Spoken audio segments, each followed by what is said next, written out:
In the National Hockey League, a time to plan for the future. It's also a time of uncertainty, a time of risk. 1973, Denny Potvin donned Islander colors and enjoyed a Hall of Fame career. 1978, Bobby Smith first to Minnesota. Smith dominates the Stars record book. 1981, Dale Hawerchuk began an all-star career in Winnipeg. And in 1989, Matt Sundin became the first European to go #1 to Quebec. Success, however, is elusive. Washington, Montreal, and Minnesota all suffered a selection gone bad. A look at history can provide a clue. The French factor is an impressive legacy. 1971, Montreal takes Guy Lafleur. What more can be said? Hall of Fame, 5 cups. 1984, Pittsburgh selects Mario Lemieux.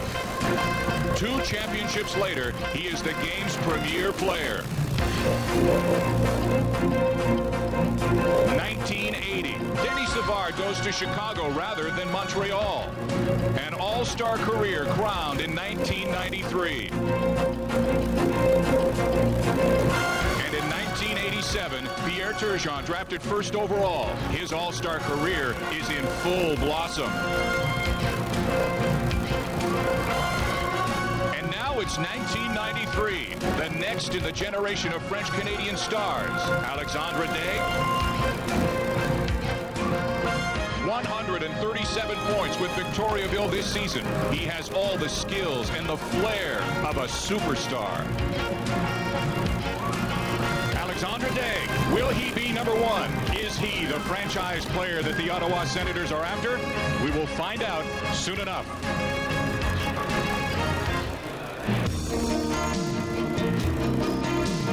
From the beautiful city of Quebec, welcome to the 1993 NHL Entry Draft. Brought to you by Molson Canadian Ice. Welcome to the Ice Age. This is indeed a deep draft with the more players available than Alexandre Daigle. And now let's meet the 1993 Entry Draft Group of 5. Peterborough Pete's defenseman Chris Pronger is 6'6" and mobile, reminiscent of All-Star Larry Robinson. A threat from the blue line on every rush. He's a premier pick that will not last long. Kingston Frontenac's Chris Gratton has a lot in common with Canadians' Kurt Muller. Both are power forwards. Both drive to the net with intensity. And the bonus, Gratton's bigger. Medicine Hat's Rob Niedermeyer has been compared to Rangers captain Mark Messier. Big and strong, Niedermeyer has speed to burn with 40-goal potential, an attractive package. Smart, sees the ice well, creative, sounds eerily like superstar Wayne Gretzky. Paul Correa of the University of Maine is an exciting new player. Explosive speed and an eye for the open man. He's the draft's best playmaker.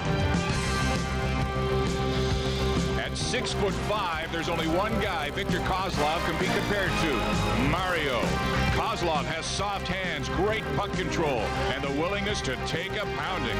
A big man with big skills.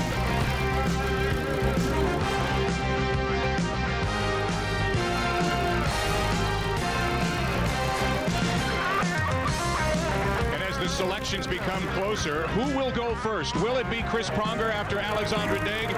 Will it be Victor Kozlov, the towering Russian player? Rob Niedermeyer from the Western Playoff League? Will it be Paul Correa, the Hobey Baker Award winner? Different players showing different emotions at this very stressful time.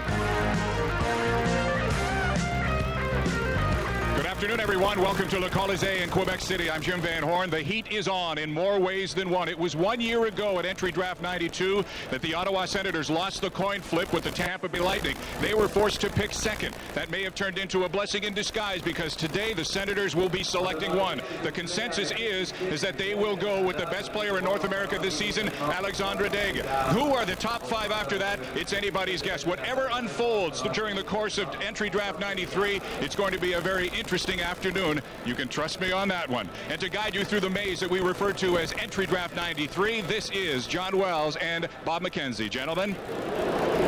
All right, Jim, and we look forward to it again. We've got a terrific vantage point to overview Entry Draft 1993. A lot of 18 and 19-year-olds in this building are very excited, along with our audience from coast to coast in Canada this afternoon, and all the NHL personnel who are here today.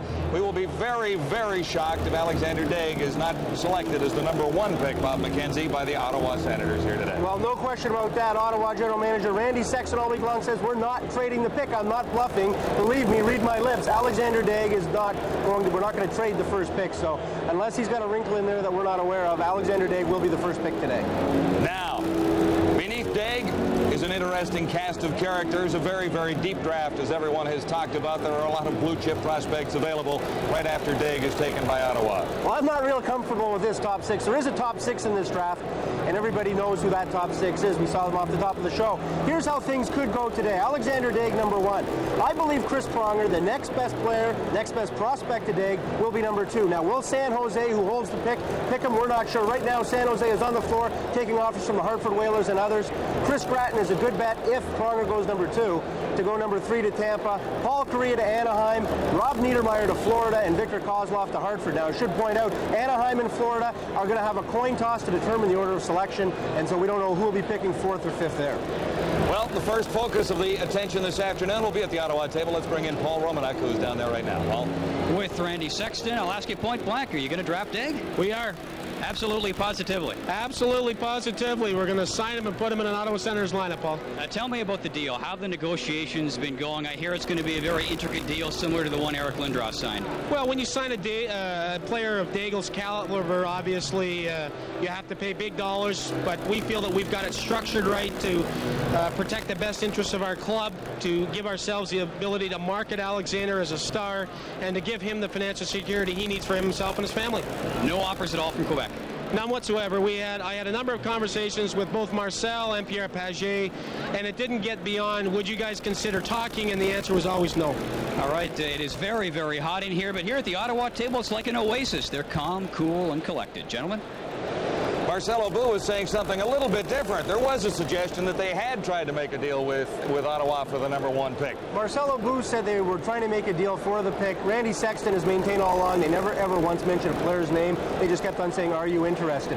Quickly point out, Alexander Daig has not signed a contract with the Ottawa Senators, but he has come very close to agreeing to terms. They're still working on the structure. The deal is believed to be very much along the lines of the Eric Lindros contract.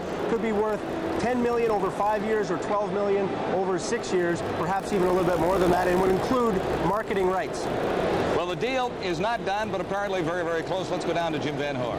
All right, thank you very much, John. Well, we had hoped to talk to the general manager of the San Jose Sharks, Dean Lombardi, at this time. The Sharks have the 2nd pick, or are supposed to have the 2nd pick.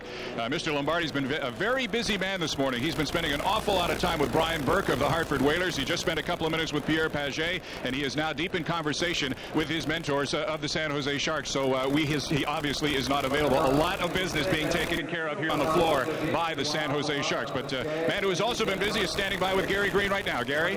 Bill, you have been busy the last couple of weeks. Well, we have. You know, after last year, we thought what we had to address, and we knew we had to address a little goaltending because we thought our goaltending was too inconsistent, and we did that, and we really tried to get our 3rd-round pick back, and we did that, and we also needed to get some goal scoring to help Bradley, and we did that with Klima. So what are you addressing today, a forward or a defenseman? I got to tell you the truth, we have 3 players in mind. If we got any one of them, we'd be very, very happy. Good luck, Phil. The NHL 1993 entry draft is just about set to get underway from Le Colisée in Quebec City. Our live coverage on TSN continues right after this. Deadly, powerful, merciless, predators of the wild. Time Life Video presents Predators of the Wild, a brand new video series that gives you a compelling look at how nature's most powerful hunters dominate the food chain. Uncensored footage reveals how they select their prey, stalk their victims, and move in for the kill. Call now and begin your collection by exploring Hunters and the Hunted for only $9.99. You'll confront nature's one chilling reality: kill or starve. Keep Hunters and the Hunted, and other tapes will follow about every other month. Each tape gives you an in-depth look at a different predator, how they create life, and how they take it away. Predators of the Wild explores the killer instinct. Call now to order Hunters and the Hunted for only $9.99 and see how the savage survive. To order Hunters and Hunted, call 1-800-522-5333 or send $9.99 plus $3.23 shipping and handling to Predators Video Series, P.O. Box 4943, Department P, Omaha, Nebraska 68104. Every battle starts with a war fought from within, matched by the physical skills needed to TKO the championship dream. Second place is reserved for the losers, because the last man standing when the final bell rings is the winner. Fight Night. Live Monday night at 11 Eastern on Prime. Do you know? Yeah. What most people don't know about AIDS is still a video. Time Out. The truth about HIV, AIDS, and you. It's filled with facts and fun. And a lot of hot folks, too, but most of all, stuff that could save your life. If you've got unprotected sex, help! Still feel safe? Time Out. Rent one free at participating video stores. HIV, AIDS, and you. If you don't know, get the video. We are live at Le Colisée in Quebec City for Entry Draft 1993 from the NHL, expanding to 26 teams this year. And it's been a very, very busy week for the brand new franchises from Anaheim and Florida. On Thursday afternoon, they conducted phase 1 of the entry draft when they stocked their teams with the players that were not protected by the existing NHL teams. Let's see what happened. Thursday afternoon at Quebec's Grand Theatre, hockey's top brass gathered to witness the evolution of the NHL's 2 new franchises. The coin toss to determine who would select the first goaltender was won by Florida, and Panther GM Bob Clarke made the historical announcement. From the Sunshine State, Florida Panthers select from the Vancouver Canucks, John Van Biesbroek. The Mighty Ducks selected next and made St. Louis goaltender Guy Hebert the cornerstone for the Anaheim franchise. Some other key picks for Anaheim included former Hartford Whaler Terry Ake, Stephen King from the New York Rangers, and goaltender Ron Tugnut from the Edmonton Oilers. Well, we'll feel we'll be reasonable. Obviously, again, some nights there won't be too much scoring, so we'll have to play a pretty tight checking game. But, you know, with solid goaltending, or reasonable goaltending anyway, we think we'll be in the games and we'll win our share of games. Florida also selected some proven NHL performers like forward Scott Mellenby from the Oilers, Joe Cirella from the Rangers, and goaltender Mark Fitzpatrick, who had been traded to Quebec on Sunday. But it's clear the Panthers' first selection was their most important. Well, in our opinion, Van Biesbroek was the best goalie, and we felt that any time you can start a franchise with a goaltender of Van Biesbroek's caliber, then you've got a head start on the game. We want to be competitive as we possibly can with the ability we have, but we want to be a team that, if you beat us, you've had to work to do it. And we want our guys to work hard and compete every night, and I think we've got the players that'll do that. Heading into today's entry draft, here are the highlights of the selections made by both the Florida Panthers and the Anaheim Mighty Ducks.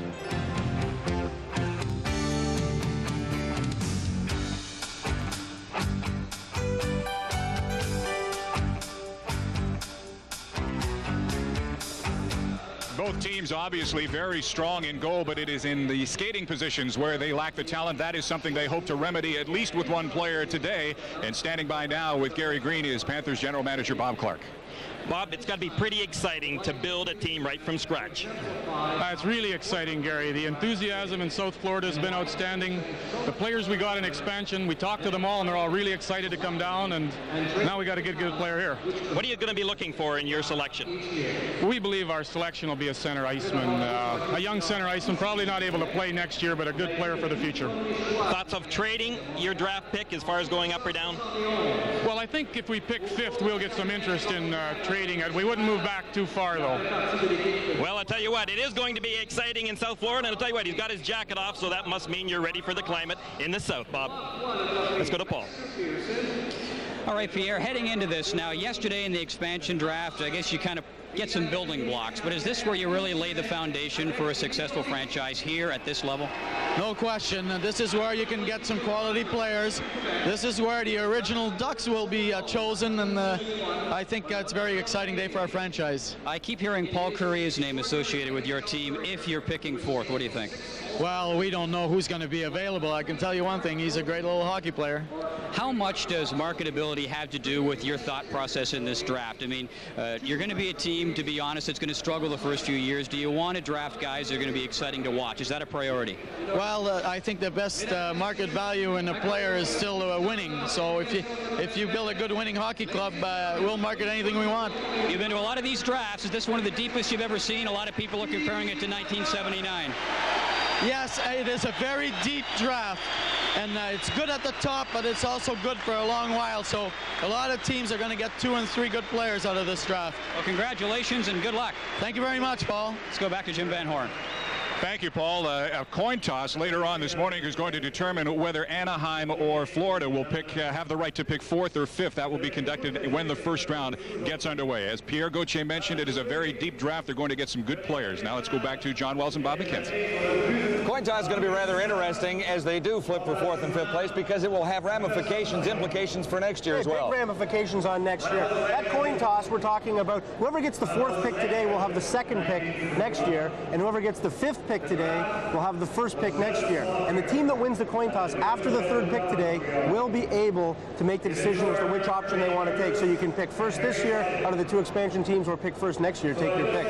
When we look at the depth of this draft, it becomes kind of a good year for teams that have depth in their roster in the National Hockey League already to start making a deal. And we're talking again about that number 2 pick where San Jose is sitting right now. That's why right now on the floor, the Quebec Nordiques are down there talking to San Jose Sharks. There's all sorts of teams. Hartford Whalers, Detroit Red Wings, the list goes on. Vancouver, they've all made a pitch for that number 2 pick. There's lots of other deals that are pending too. The Edmonton Oilers and the Washington Capitals are talking about a deal that involves Dave Manson and a lot of draft picks, perhaps the first 2 picks that Washington has in the first round today. And the Toronto Maple Leafs and the Quebec Nordiques are also talking about a deal that involves Felix Potvin and Joe Sakic. So there may be some big names in the National Hockey League, established players, changing hands today. We'll find out if any of those suggestions are very realistic as we continue here at the Colisee today. Let's go to Jim Van Horn. Thank you very much, John. And the young men that are here about to be drafted are about to become adults very, very quickly. The tension is building. We'll be back with the first pick from Entry Draft 93 after this.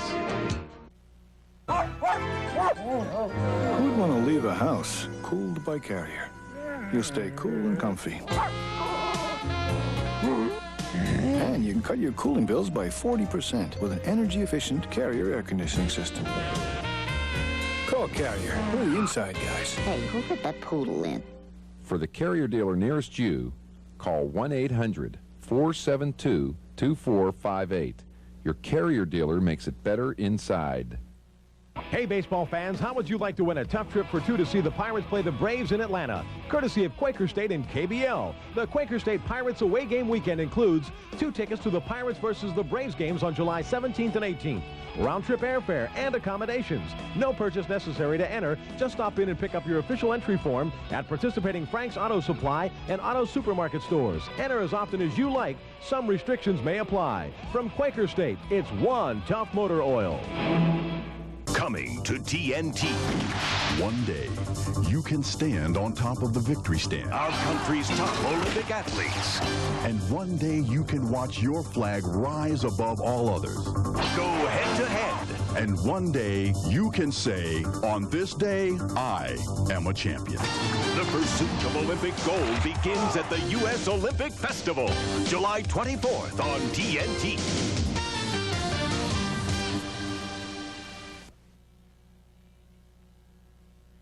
Everyone loves a winner. The winner right now is the giant summer clearance sale at all 6 Coach House stores for men. Top quality suits, including Hart, Schaffner, and Mark, Burberry's, and Hugo Boss, are now available from $199 to $399. America's favorite blazer by Jack Nicklaus, now only $149. And it's the same great price for big or tall men. So visit any of the 6 Coach House locations and see what a real sale is all about.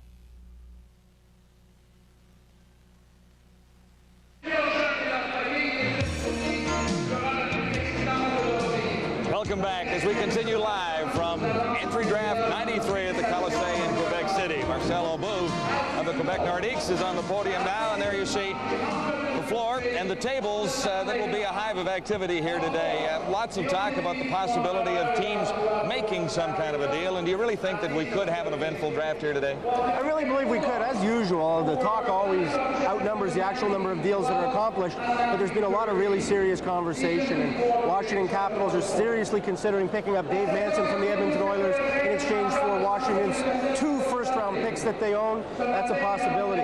Toronto Maple Leafs gave last night, very late last night, an offer to Quebec General Manager Pierre Pagé that involves netminder Felix Potvin going to Quebec and presumably Joe Sakic and Stefan Fiset coming to Toronto, maybe a flip-flop of draft picks there. So those are 2 of the more prominent deals that we mentioned, a great deal, but right now certainly the moment belongs to Alexander Daig, and it's very exciting here because obviously a native of Laval from the province of Quebec, perhaps the next great French-Canadian superstar. I'm sure the fans here would be a little more excited though if Alexander Daig was going to be going down and putting on the Quebec Nordique jersey. We don't expect that is going to happen here this afternoon, but Daig is definitely at the very top of the heap in this class of 93. A draft that is very, very deep according to everyone.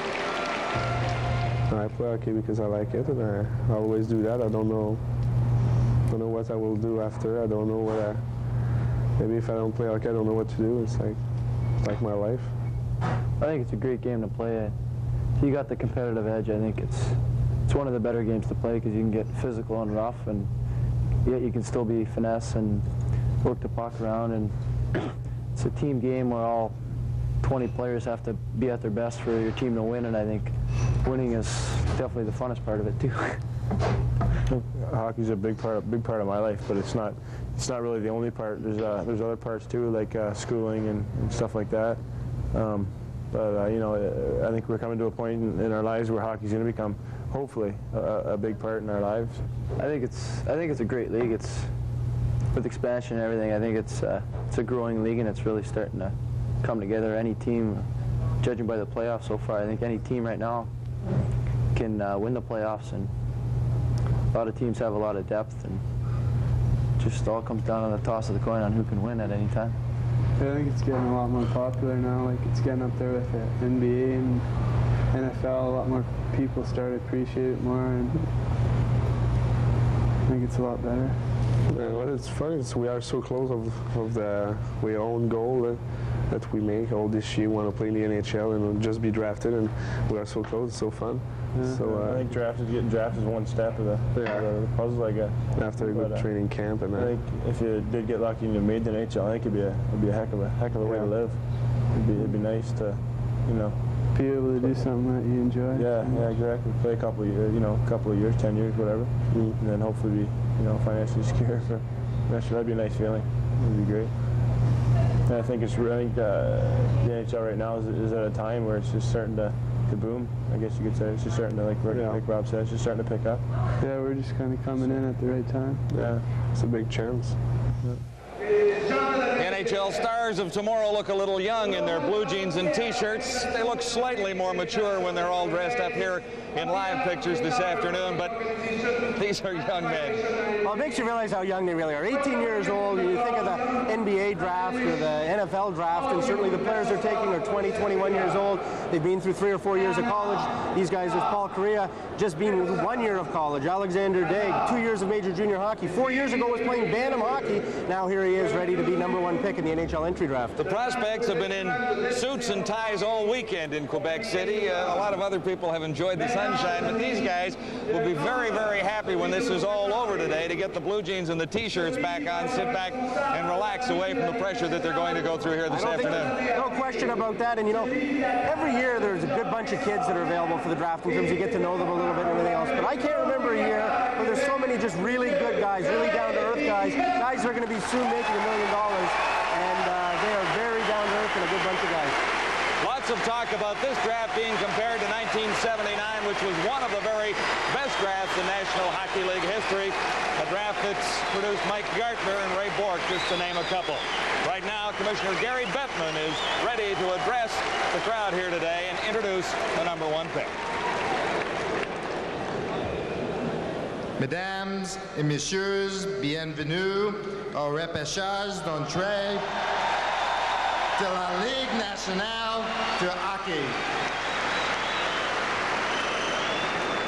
Welcome to the NHL's 1993 entry draft.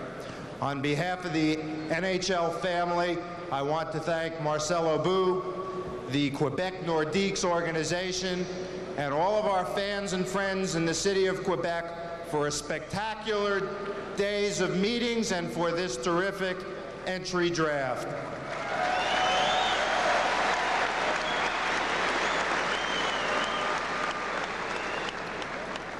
I know you are all as anxious as we are to begin the proceedings. First, a couple of notes. We're all very excited about this year's draft. The future of the league is set each year when we bring our new players into the league, and this year's crop of prospects appears to be as exciting as in any time in our history. Second, all first-round selections will be made from the podium by the teams. And finally, before we get started, I want to take this opportunity to welcome the NHL's two newest members, the Mighty Ducks of Anaheim and the Florida Panthers.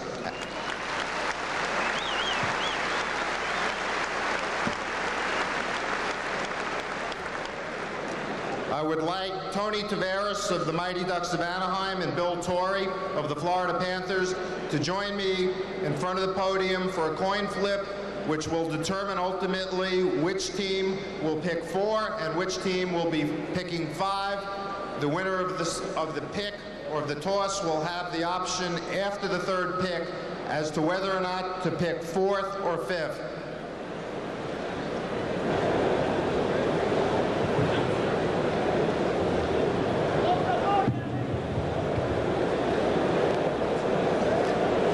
Bill Torrey does very well on coin tosses. The New York Islanders got the first pick back in early 70s.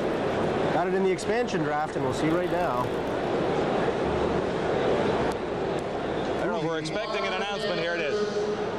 Have won the coin toss. He won it again. They will have the option after the 3rd pick is made to either pick 4th in this year's entry draft and 2nd in next year's entry draft, or 5th in this year's entry draft and 1st in next year's entry draft. Now that everybody's set on that and there's no confusion, the first selection in the 1993 NHL entry draft will be made by the Ottawa Senators.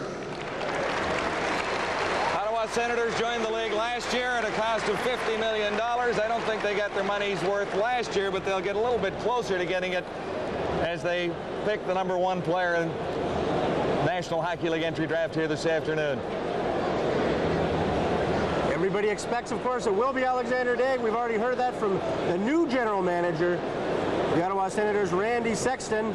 And what they really need on this team is just about everything.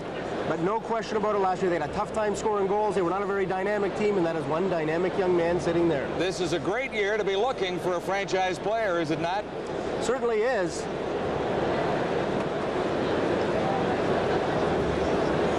Around that Ottawa draft table, John Ferguson, the director of player personnel, Randy Sexton, who we've heard from a little bit earlier, Rick Bowness, the coach of the Senators, and a moment that Alexander Daigle can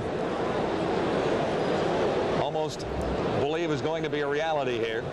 Right there. Go ahead, go, guys. Senators are building the drama. Bonjour, mesdames et messieurs.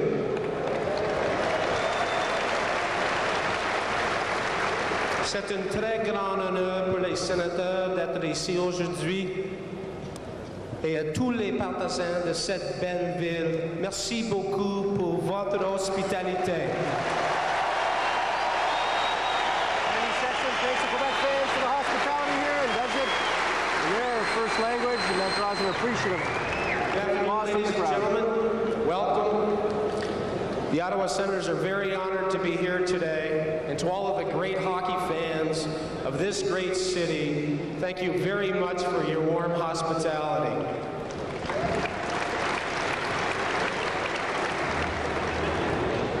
Le premier choix dans le repêchage 1993, the first pick in the 1993 entry draft, the Ottawa Senators welcome Alexander Daigle.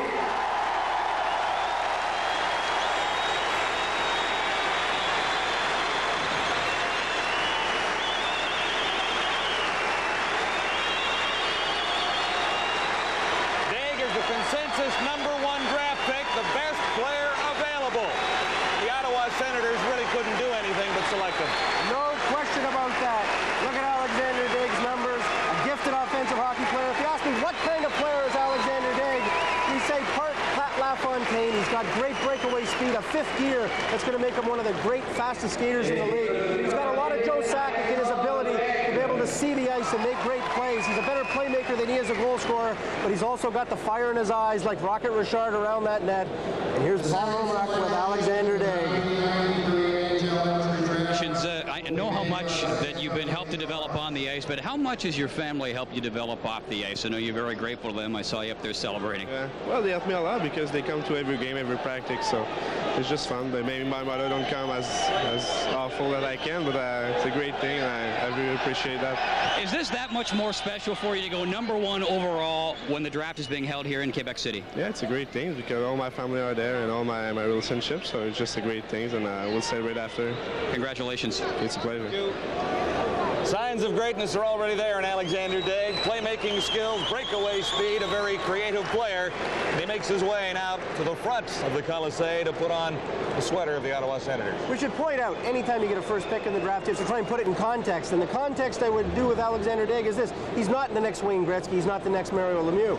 He falls right now in projection as a guy who could be the next Jeremy Roenick or Steve Yzerman or Joe Sakic or Pat LaFontaine with potential to take it up another notch. And certainly that's where he's envisioned right now as he gets the handshake and the sweater from Randy Sexton.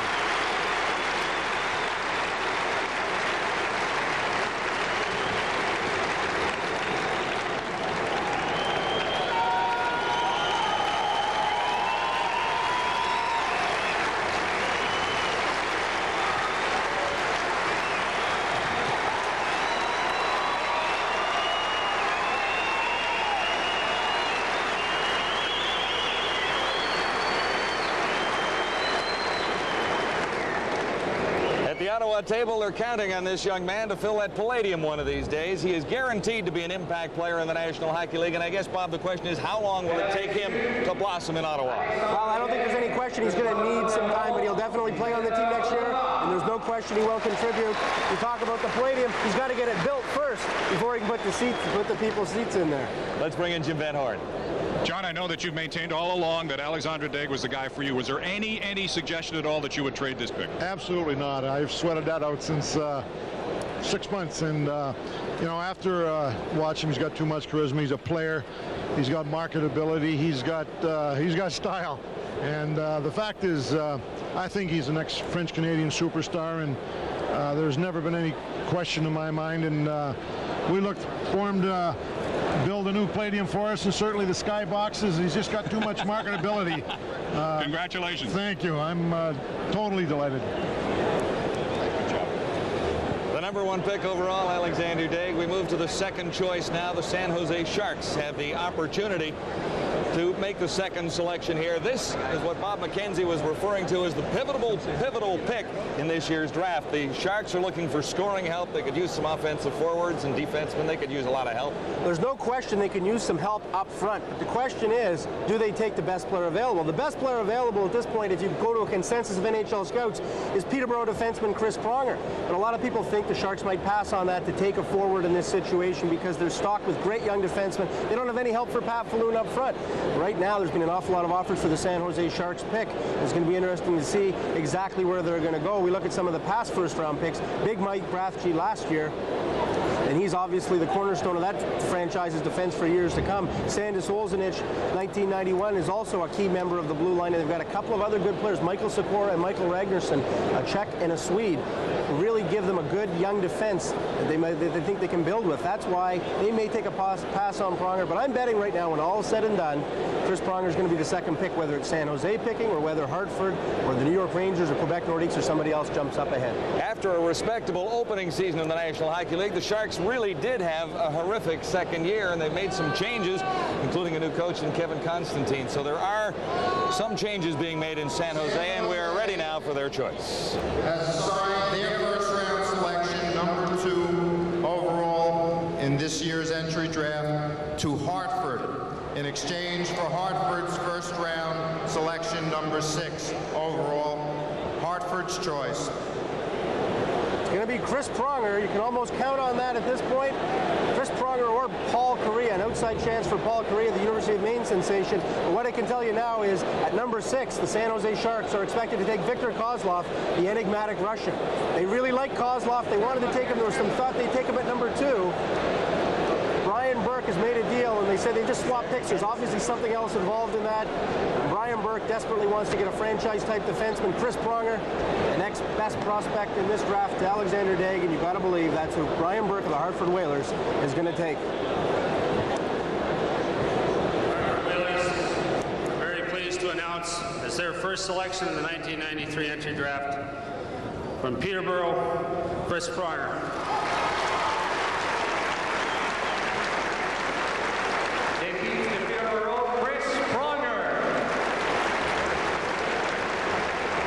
Not much taller than Chris Pronger at 6'6", 190 pounds. Big, solid, skilled, and smart. He's all of that. Young man from Dryden, Ontario. Been a tremendous season for him, getting to the Memorial Cup final, only to lose to the Sault Ste. Marie Greyhounds. Won a gold medal with Canada's World Junior team. Was very impressive at the World Junior Championships. And what everybody likes about him, aside from the fact he's 6'6", is that he can skate like the wind. He's got great on-ice vision. He's got a bit of a mean streak. He passed well. He's got a good shot. There isn't anything that Chris Pronger can't do or won't be able to do in the future in the NHL. Look up, way up, and there's the second pick overall. Chris, you leave a town like Dryden, Ontario, head south to go and play junior hockey. How much did leaving home at that young age help you develop as a person and as a player? Well, I think leaving home at 16 was a job that I had to take under supervision from my parents. You know, they wanted me to go away at a young age to develop as a hockey player and probably mature as a person as well. And I think that going to Stratford was the best move for me, and then onward to Peterborough. And I think it's a smart move by myself. Congratulations. Thanks a lot. Little doubt that he is the best defenseman in the class of 1993. No question about that. And there are some people, not a lot, mind you, but there are some people who say Chris Pronger is as good or better a prospect than Alexander Daig. May not have quite the charisma or quite be as dynamic, but it's not every day that a 6'6" defenseman with that much skill, that much ability, and that much determination comes along. His goal in the next few years is to get more strength on his frame. He started the season at 190 pounds, dropped approximately 10 over the course of the season. He's projected out at being at least 200 pounds, anywhere from 200 to 230 pounds, 6'6". That's almost unheard of in the National Hockey League, and he is so smart and so skilled on top of that. Just a great pick for the rebuilding Hartford Whalers. From the Peterborough Petes, Chris Pronger has all the qualities a team seeks in an NHL defenseman. I'm sure Chris Pronger's parents very excited. They followed his career all year long. Saw them at the World Junior Championships in Gävle, Sweden. They're here, of course, at the draft. They're at the Memorial Cup. Everywhere they went, they took the town of Dryden flag with them. Very proud of their home community. However, at the Memorial Cup, the town of Dryden flag suffered a defeat. Peterborough losing to Sault Ste. Marie. So they did not bring the town of Dryden flag with them on this trip. Didn't want to jinx it, and it was a good omen. Chris Pronger goes number 2 to the Hartford Whalers.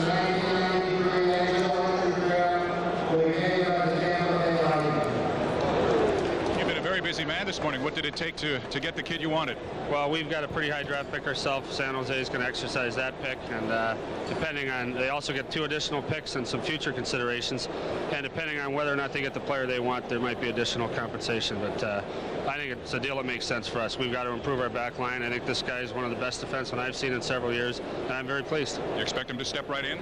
I think he's got a shot. If he doesn't play right away, I would expect him to play in Peterborough, join the Canadian Olympic team perhaps, and then join us after that. But he's going to be given every chance in training camp. Congratulations. Thanks very much. We'll move on to Tampa Bay, a surprisingly successful first year in the league for the Lightning. They're looking for a little offensive help, I would think, and perhaps a quarterback for the power play, but what do you see? Well, there's no question. They took Roman Hammerlick last year, and they'd like to improve their offense. Brian Bradley did a great job unexpectedly for the Tampa Bay Lightning, but they'd really like to get a great offensive player. Now, having said that, if Chris Pronger had been there, they, like everybody else, would have been intent on taking the best prospect available. They would have taken Pronger. Now that Chris Pronger is gone, I don't think there's any question they're going to go for Kingston Frontenac Center, Chris Gratton. Chris Gratton represents goals and guts, and he's a very charismatic young man himself, the kind of guy that the team in South Florida can use, in Tampa Bay, can use to sell season tickets, and they suffered a little bit last year on that on Roman Hammerlick. Hammerlick's going to be a great future prospect, but Chris Gratton is the kind of guy who can walk in. He looks like a beach boy, for crying out loud, and he'll look very well in a Tampa Bay uniform if they pick him here, and I have no reason to doubt they won't.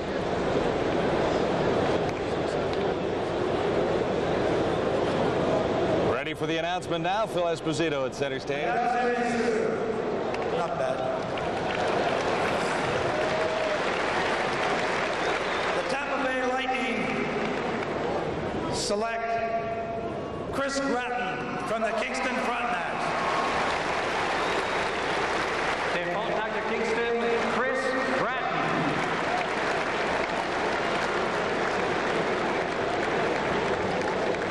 Hard-working power forward with perfect pro size, 6'3", 202 pounds as he makes his way to center stage now. Well, he's another guy, when you look at the projection as to how big he's going to be in the National Hockey League, he may have finished growing up, but he's certainly not finished growing out.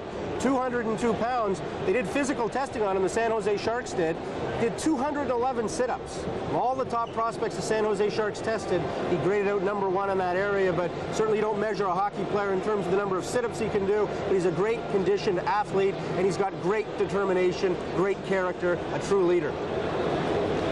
I guess getting drafted in the first round sort of runs in the family. Your cousin Dan was drafted back in 1985 in the first round. You wear the same number as him in junior. What kind of an influence did he have on you? He had a big influence. I idoled him growing up, and we got a good chance to watch him in Oshawa every Sunday night. So, yeah, he was my idol growing up, and he was a good role model for me. A lot of people feel you really came into your own at the World Junior Championship where you had to adopt a role as a role player. Tell me about that.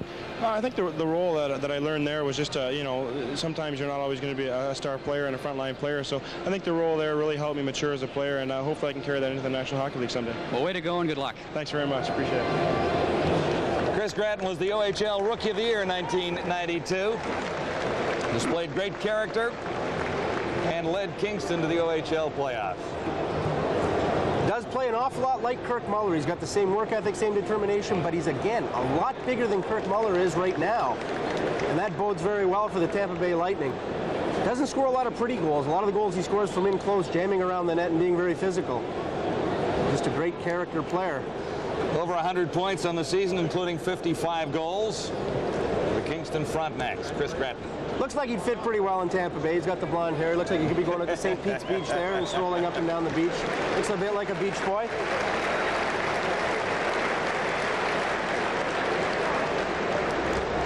Over Phil Esposito there. Remember when Espo used to be one of the biggest guys in hockey? Great story. Phil Esposito's interviewing him before the draft a couple of weeks ago and says, I got a question for you. One of them, if you scored 2 goals, how would you feel? And Chris Gratton gave the good answer. He says, well, I'd feel good, but I hope the team won, and I hope my all-complete game was coming together and everything else. And Esposito says, no, wrong answer. The right answer should be, I want to score 3, I want to score 4, and that's exactly the way Phil Esposito played. And certainly Chris Gratton, just a great character player for the Tampa Bay Lightning. Now we move to the option of the Florida Panthers, who won the coin toss a little while ago and will have the opportunity to select 4th or 5th. Bob? I'm going to venture a guess that they're going to say they're going to select 5th. Now, the 2 players most likely up for grabs right now, Rob Niedermeyer, the Medicine Hat Tigers, who Florida likes, and Paul Correa of the University of Maine, who they also like, but not as much. And I would think that they want Niedermeyer. They know they can get him at the 5th pick because they know Anaheim, or they think Anaheim wants Paul Correa. They'd rather have the 1st pick next year. Let's see what happens. I never thought I'd see a player tower over Phil Esposito. Is this the kid that you wanted all along? Well, we had Chris written. We didn't know which name we were going to fill in the back. The other Chris Pronger is even bigger, but either one we were really happy with. Last year we took our defenseman, and we had half our guys leaning to Gratton, the other one to Pronger, but we're very happy with getting Chris.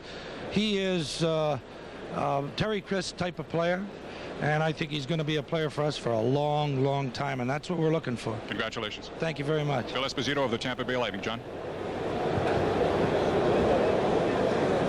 The Florida Panthers have elected to pick 5th in the 1993 entry draft, which means that they will pick 1st in the 1994 entry draft. the 4th pick in the 1994 NHL entry draft will be made by the Mighty Ducks of Anaheim.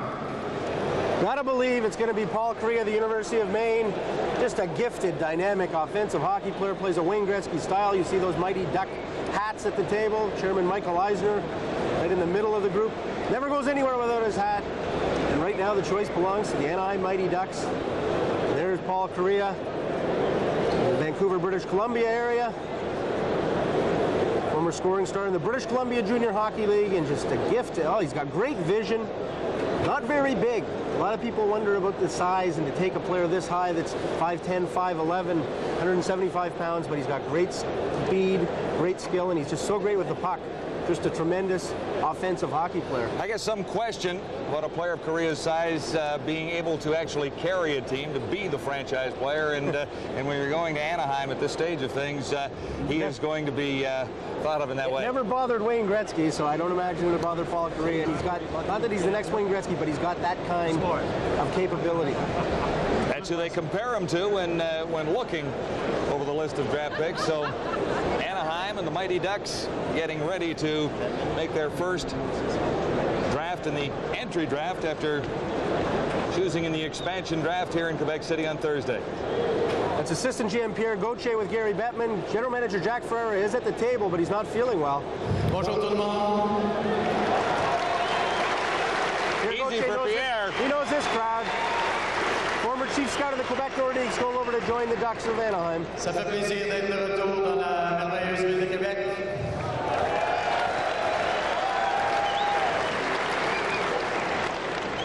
The first entry draft selection in the history of the Mighty Ducks is Paul Kariya of the University of Maine. Right on again, Bob. De l'Université du Maine, Paul Kariya. Paul Kariya's got a decision to make.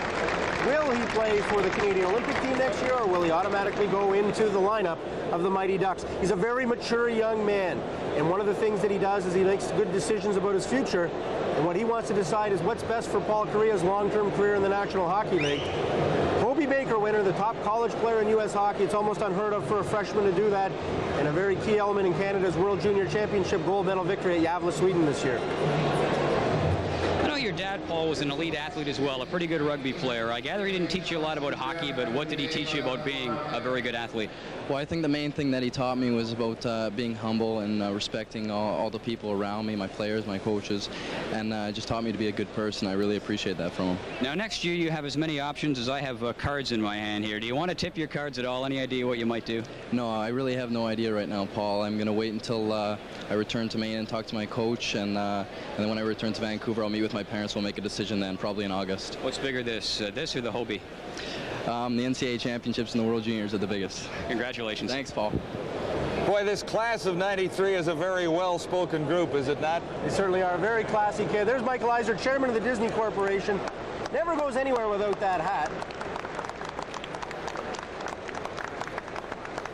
He now has Paul Kariya as his #1 draft pick in this entry draft of 1993. Kariya, a great playmaker, 75 assists in 39 games with the University of Maine. A superb skater, one of the best skaters available in this draft. Just got an awful lot of vision. He can make the no-look pass as well as anybody in hockey right now. He needs to physically mature a little bit. There's no question he's going to be a dynamic offensive hockey player, and the Ducks have a good one. And if you're looking at it from the point of view of Disney and the wholesome family image, they couldn't get a better guy than Paul Kariya, and it doesn't hurt to have a guy like Stu Grimson riding shotgun picked up in the expansion draft. Yeah, I would think that might have been a thought.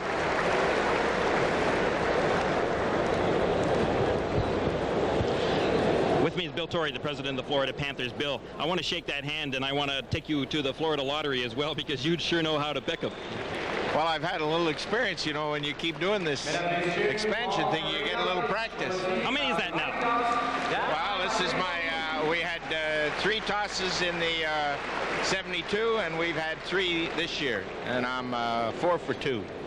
Well, Bill, you did your job. You won the flip. The rest of the pressure is on Clarkie. Thanks. Jim?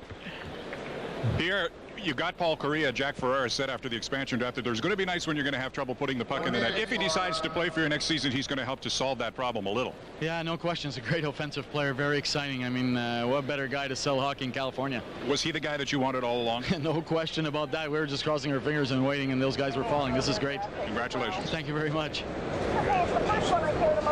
Move on to the other new team from the South. The Florida Panthers get set to make their pick after winning the coin toss. Florida will pick 5th this time, but that means that they will have the opportunity to pick number 1 in 1994. And what that shows you, that decision, shows you the difference in philosophies between Anaheim and South Florida.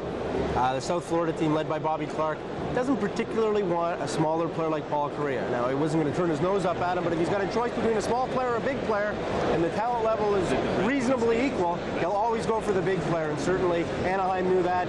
So did Bobby Clark, of course, and that's why they'll make Rob Niedermayer of the Medicine Hat Tigers a 6'3", 200-pound center. Their next choice. I'd almost bet on that right now. He's going pretty much according to Hoyle. Rob Niedermayer should be the 5th pick here. That's Ron Harris. Pour leur hospitalité durant notre séjour. Former player of the National Hockey League, actually played a little bit here as well. Très heureux d'annoncer leur premier choix de leur histoire à la Ligue canadienne de hockey. The Florida Panthers are proud to select as their first amateur player ever from the Canadian Hockey League, Medicine Hat Tigers, Rob Niedermayer.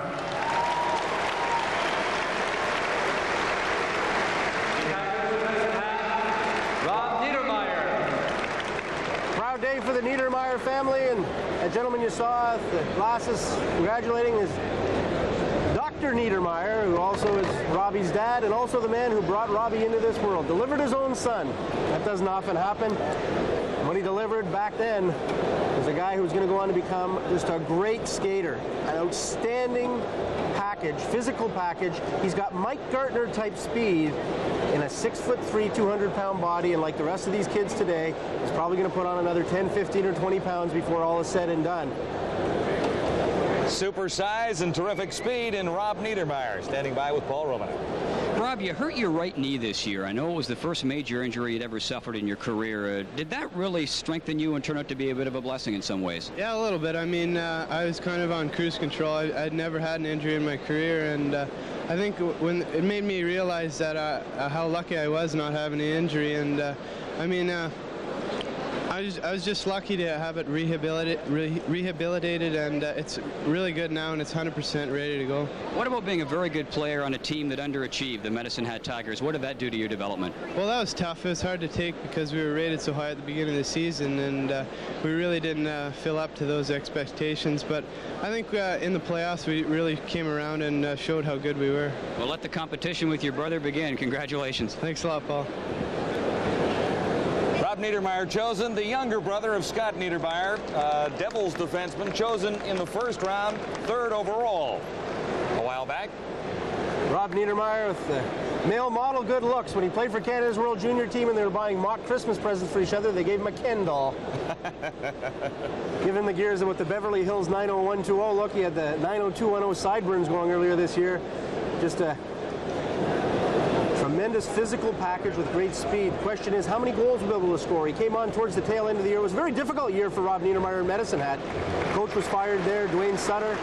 A lot of turmoil on and off the ice, and certainly he was affected by all that and didn't have the kind of year that he possibly could. Yet he came on very strong, played a role at the World Junior Championships on a checking line, and he puts on the new colors, the Florida Panthers. Could he be a player next year? Well, I think of all the players taken in the top 6, certainly Alexander didn't play. The one who's most physically ready right now to play is that young man right there. I'm sure that Bob Clark, though, mentioned he may not be ready for a year, and that would be a wise move, too. To give the guy a little more maturity, and there's nothing wrong with that, but at some point in time, Roger Nielsen's certainly going to have this guy in the lineup. Bob, what was your rationale for switching picks this year? Well, we were hoping that we could get Rob with the 5th pick, and we felt that the #1 pick next year was a priority, and it fell the way we hoped. Well, the name Jason Bond Sr. keeps popping into my mind. Maybe that's a little far off right now, but he's supposed to be pretty good. Well, there's a couple, about 3 or 4 kids actually, that we've watched as close as we could this year, but I don't think you can make a prediction for next year yet. Congratulations. Thank you. We'll move along. This was to be Hartford's pick. It now belongs to the San Jose Sharks, 6th overall. All year long, the San Jose Sharks have coveted the most enigmatic player in the draft, and that is Russian Viktor Kozlov. Russian Viktor Kozlov looks like Mario Lemieux. At least he did a few shifts this season. He did not play well at all. By anyone's standards, including his own, he admitted he had a very poor year. His potential far outstrips his performance. But he is 6'4", going on 6'5", 210 pounds, skates like the wind, has great hands, can stick handle like you just cannot believe, yet he didn't do it. So there's a lot of teams who were awfully scared to jump in on him, but the San Jose Sharks invested a great deal of time. Chuck Grillo, Vice President, Director of Player Personnel, actually his apartment in Moscow, spends an awful lot of time there, and you can see that. Andrei Nazarov, a big pick from the old Soviet Union last year, and Sandis Olszanich back in 1991.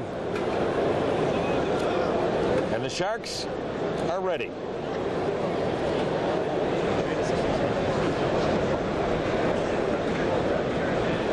Chuck Grillo with the sweater, Dean Lombardi, Vice President. San Jose Sharks are pleased to select with its first pick in the 1994 entry draft from Moscow Dynamo, Viktor Kozlov.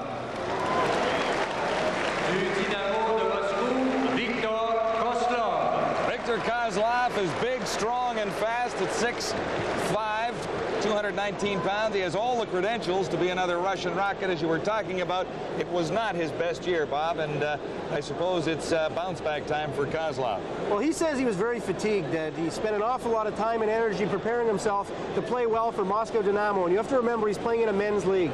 The Russian League, a very difficult league to play in, just 18 years old, and as a result, he played some good league games. Internationally, did not play well at all, and that's when most of the attention was focused on him. The Sharks obviously spent a lot of time in Moscow, seeing him in league play, are convinced that he can have the most upside potential of this group of 6, and that kind of size and that kind of strength is going to be a force to be reckoned with. A very, very nice young man, very pleasant. Got a younger brother and a younger sister back in Togliatti, which is the Russian equivalent of the Motor City, almost like Detroit. It's the headquarters for the Lada Car Company. That's an interpreter. He's been brought along with him. Viktor Kozlov, he's very savvy to the ways of North America. He's represented by the International Management Group, Mike Barnett, Paul Theophanis. He's been here before. He's got posters of Wayne Gretzky. He's got all sorts of North American-type merchandise, like Chicago Bull jerseys. Very aware of what it means to be here and in this position, but he's also very nervous and very awed by the entire process. Apparently, Kozlov does have the potential to be a franchise player, and when you're looking at the kind of size that he brings to the National Hockey League, there is a comparison to Mario Lemieux. He's got the potential to be a franchise player, and there's some teams out there that think he's got the potential to be a bust as well, that it's going to be either boom or bust for Viktor Kozlov. He's either going to be a superstar, or you really won't ever hear too much about him, but the jury will be out on that for at least another 3 to 5 years. The top 6 in the class of 1993 have been selected. We'll continue in a moment. Lots more ahead, live from the Colisée, Quebec City. Is stripping old paint a pain in the elbow?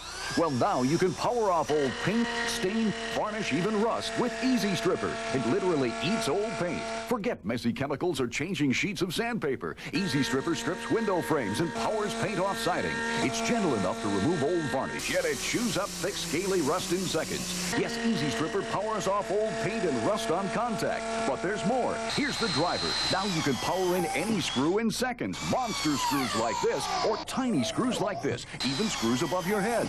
Yes, when you order Easy Stripper to power off paint and rust, you also get the driver to power in any screw. Both tools for an incredible $19.95. Order now. For rush delivery, call 1-800-352-2121 or send $19.95 plus $5.95 shipping to Easy Stripper Plus, Department P, P.O. Box 4943, Omaha, Nebraska, for your Easy Stripper and driver. Champion Spark Plug presents the Mountain Magic Sweepstakes. 3 finalists win a fantasy trip to the Miller Genuine Draft 500 at Pocono, plus one of 3 prizes, including a Winnebago motorhome. One finalist also could win $1 million by randomly picking the 3 cars that finish 1, 2, 3 in the race. To enter, mail the flap from a box of Champion Spark Plugs, or write Champion Spark Plug in a card and mail with your name, address, and phone number to the address shown. Entries must be postmarked by June 25th. Ticket information, call 1-800-RACEWAY.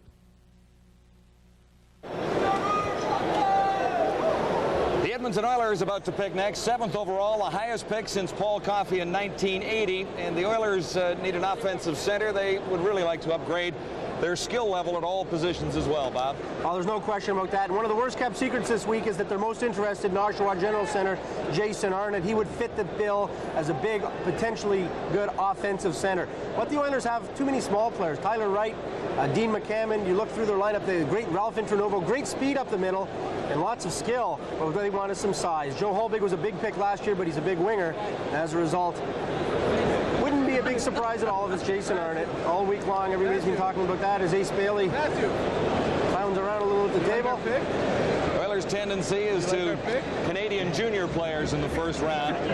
They have 2 first-round picks, number 7 coming up now and number 16. And there's Jason Arnott, the pride of Wasaga Beach, Ontario, and Glenn Sather with a torn rotator cuff. Had surgery recently. The Edmonton Oilers draft Jason Arnott.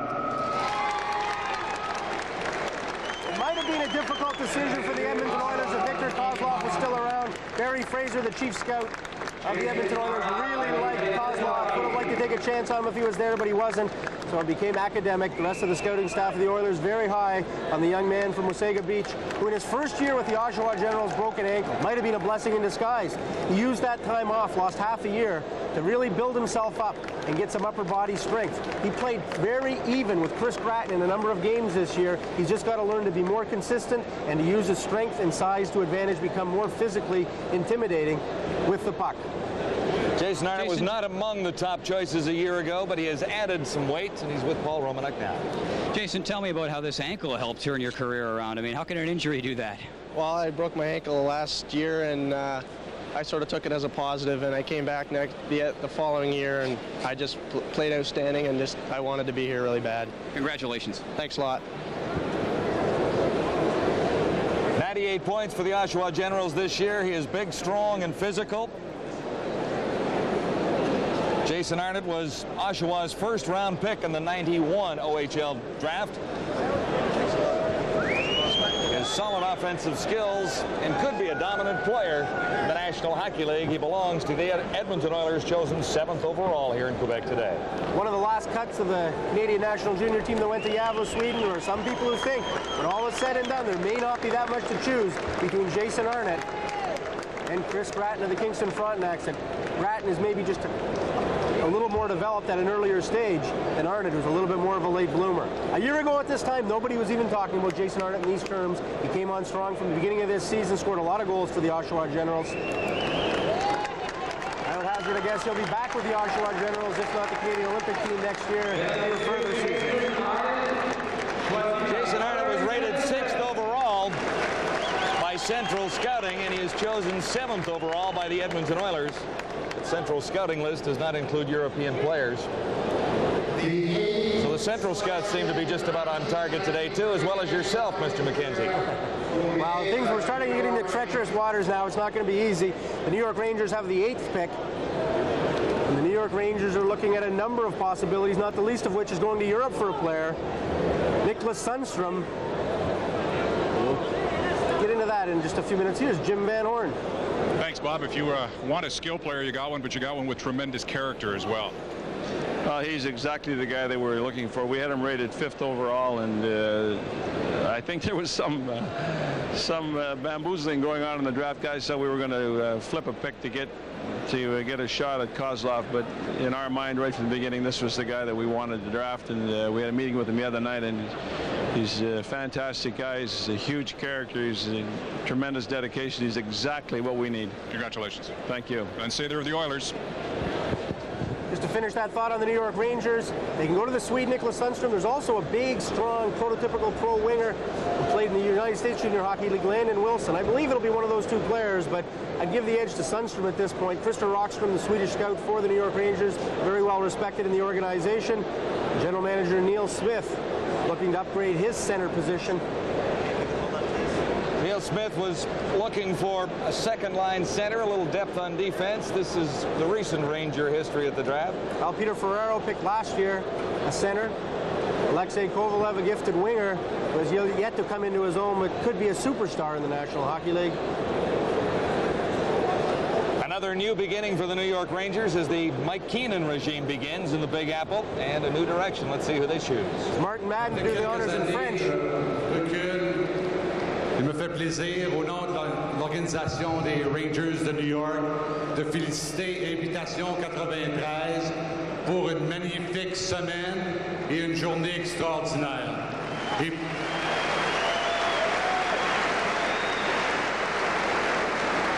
Et pour annoncer la sélection des Rangers de New York, le président et directeur général, M. Neil Smith. The New York Rangers are proud and happy to welcome Nicklas Sundstrom.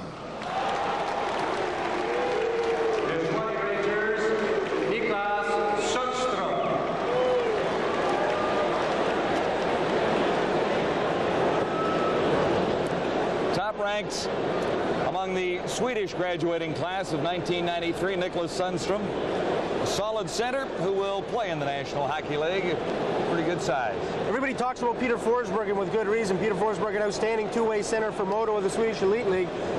Nicklas Sundstrom also plays on Modo and plays a very similar style to Peter Forsberg. And right now, 2 years down the road, may be just as good. People may be talking about him in those kinds of terms. He played on the left wing with Marcus Naslund and Peter Forsberg at the World Junior Championships in Gävle. Was tremendous there. A lot of composure, very mature, and very good, decent two-way effort the New York Rangers will be getting from Nicklas Sundstrom. Sundstrom led the European Under-18 Championships in scoring. He also had 10 goals in 7 games at the 93 World Junior Championships. It's a very good pick for the New York Rangers. Chance to become a premier player in the National Hockey League. Very confident young man. Speaks English extremely well. And it likely will be a duel with Peter Forsberg for the #1 Swedish status in the National Hockey League over the next little while between Sundstrom and Forsberg. Forsberg's got the head start, but Sundstrom would be like to come back. Sundstrom thinks he needs at least another year, maybe 2 in Sweden before he joins the New York Rangers. With me now is former TSN commentator Mike Keenan. Mike, back behind the bench again. You pretty happy with your first pick? Well, we are, Gary. We feel he's a real talented player, centerman who can, I think, carry an offensive load that the New York Rangers are looking for. Are you going to miss this in the broadcast booth, Michael? You bet I am. I enjoyed it thoroughly, as you know, and a great crew to work with. Jim Van Horn, I think Mike Keenan's paycheck's a little bit bigger now, though. Yeah, you got that right. Nicklas Sundstrom, was he the player you were after all along, or had you talked about trying to move up? Well, we tried to move up for about a month now, but we are certainly happy to get Sundstrom. That's a player that we felt could be in the top 5. Really, you know, our needs are more on defense currently, so of course a lot of us were after Pronger, and Hartford was able to land him, but we're very excited to get Nicklas Sundstrom. He's a great forward, could be one of the best forwards in the draft. Are you looking for him to step in right away? No, he's got another year on his contract at Modo in Sweden, and we feel he needs that for development, so we'll be patient and let him develop properly. Thanks for your time, Neil. Thank you. Looking at the Ranger table, how big a direction change will there be there with Mike Keenan on I don't board? think there's any question there's going to be much greater demands placed on the New York Rangers than they're used to, and that'll be reflected with Mike Keenan behind the bench. They have Nicklas Sundstrom in their lineup from Sweden, picked 8th overall by the New York Rangers today. We'll go to the first pick ever for the Dallas Stars. Dallas Stars obviously shaken up today. There's European scout Matti Väisänen, who suffered a stroke in Füssen, Germany at the World Junior Championships, collapsed on the floor of the draft just moments before the draft was to begin, had to be rushed out on a stretcher. He was conscious when they took him away, but it did look to be a rather serious situation, and everybody was quite shook up about it, but no pick last year. They've got a good one here, and the choice they have to decide right now is, do they want a goaltender? They picked up Andy Moog, that's their now number one goaltender. Jocelyn Thibault is available, or do they want to go with a player they like very much, Detroit Junior Red Wings center Todd Harvey, a guy many feel could be the next kind of Bobby Clark-style player in the National Hockey League. There's Todd Harvey, a real character player and a guy who's got a lot of personality, a very outgoing young man. Jocelyn Thibault is also a consideration that the Stars were thinking about. The new Dallas Stars, of course, we should add. Moving south from Minnesota, they would desperately like to find some way to score a few more goals in their new home. Fifth worst scoring team in the National Hockey League in Minnesota last year. The Stars de Dallas voudraient remercier la belle ville de Québec et les Nordiques de Québec pour leur hospitality pendant la dernière semaine. We're very proud and happy to make as our first selection from the Canadian Hockey League, the Detroit Junior Red Wings, Todd Harvey. The Red Wings Junior, Todd Harvey.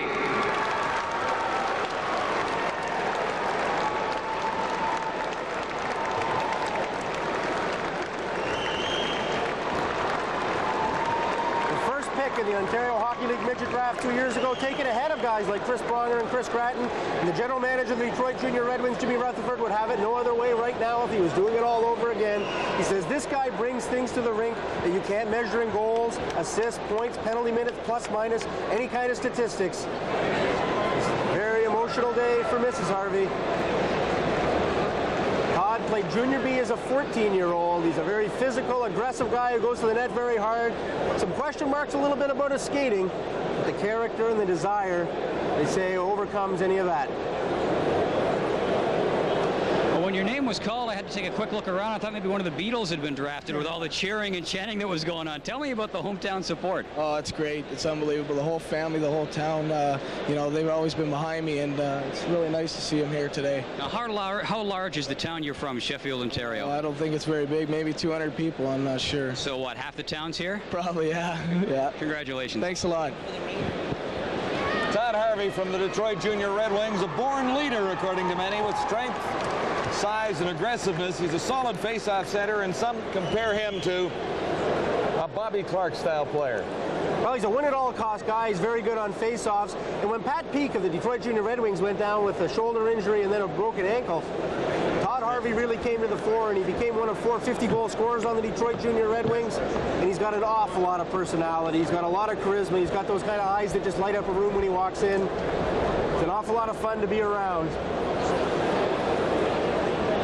I'd like you to meet the most important Harveys. Never mind Todd right now. We're dealing with someone here who's had to put up with Todd. Are you pretty excited today? No. She's not excited. Is that because you're kind of happy that your brother's leaving? Yeah. Is he? He's a tough character, but at home, I bet he's a pretty good brother, isn't he? No.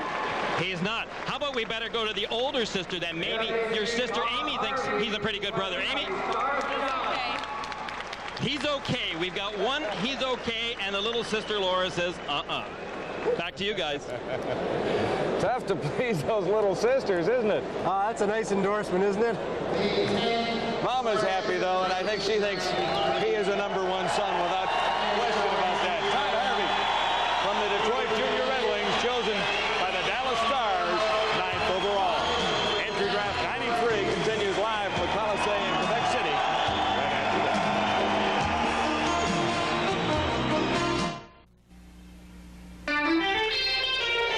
The advantages of Sundance from Chrysler Plymouth come shining through to sporty car buyers. They're just plain easy to see, outside and inside. And when they get around to the price, it's a real revelation. Under $10,100. Sundance by Chrysler Plymouth. At your Chrysler Plymouth dealer, where real advantages make a real difference.